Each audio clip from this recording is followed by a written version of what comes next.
দক্ষিণ এশিয়ার মানচিত্র কাঁপছে। শ্রীলঙ্কা, বাংলাদেশ আর নেপালে জেনারেশন জেড এর আন্দোলনে একের পর এক ঘটছে সরকার পতন। তরুণদের ক্ষোভ, অন্যায়ের বিরুদ্ধে সোচ্চার কণ্ঠ, সব মিলে তৈরি হয়েছে এক নতুন বাস্তবতা। নথিপত্র 360 এর আজকের পর্বে আমরা আলোচনা করব শ্রীলঙ্কা, বাংলাদেশ আর নেপালের পর ভারতের ভাগ্যে কি অপেক্ষা করছে একই পরিণতি। দক্ষিণ এশিয়ায় সরকার পতনের ইতিহাস ও কারণ। শ্রীলঙ্কায় 2022 সালে ভয়াবহ অর্থনৈতিক সংকট, জ্বালানি ঘাটতি আর দুর্নীতির কারণে মানুষ রাস্তায় নামে। মাসের পর মাস তরুণদের আন্দোলনে শেষমেশ রাজাপাকসে সরকারের পতন হয়। বাংলাদেশে 2024 সালে ছাত্র আন্দোলন শুরু হয় সরকারি নিয়োগ বৈষম্য ও দুর্নীতির বিরুদ্ধে। দমনের চেষ্টা বুমেরাং হয়ে দাঁড়ায় আর শেষ পর্যন্ত শেখ হাসিনার দীর্ঘ শাসনের পতন ঘটে। নেপালে মাত্র কয়েকদিন আগে সরকার 26টি সোশ্যাল মিডিয়া প্ল্যাটফর্ম নিষিদ্ধ করে, যার প্রতিবাদে দেশ জুড়ে ছাত্র যুব আন্দোলন ছড়িয়ে পড়ে।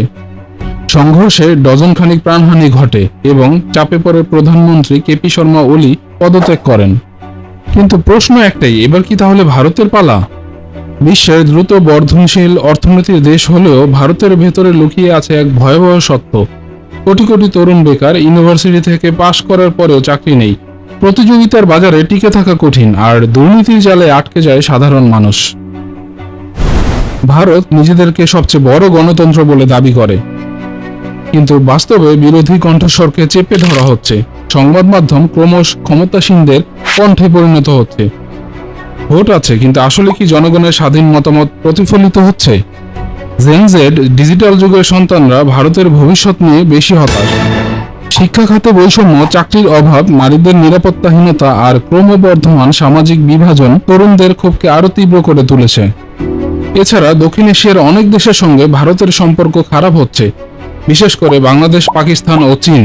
তার উপরে সম্প্রতি যুক্তরাষ্ট্র ভারতের কিছু পণ্যের উপর 50% শুল্ক বসিয়েছে, যা রপ্তানি ও অর্থনীতিকে আরও চাপ দিচ্ছে। ফলে অনেক মানুষ বেকার হয়ে যাচ্ছে। যেখানে তরুণরা ভবিষ্যতের আশায় বুক বাঁধার কথা, সেখানে তারা লড়ছে মৌলিক চাহিদার জন্য। ভারতের জনসংখ্যা যতই বাড়ছে, সুযোগ ততই সীমিত হচ্ছে।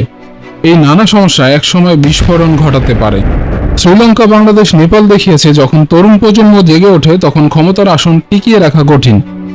আপনি কি মনে করেন, ভারতের নেতারা কি এ থেকে শিক্ষা নেবে, নাকি দক্ষিণ এশিয়ার পরবর্তী ইতিহাস লেখা হবে ভারতের রাস্তায় জেনারেশন জেড এর রক্ত আর ঘামে?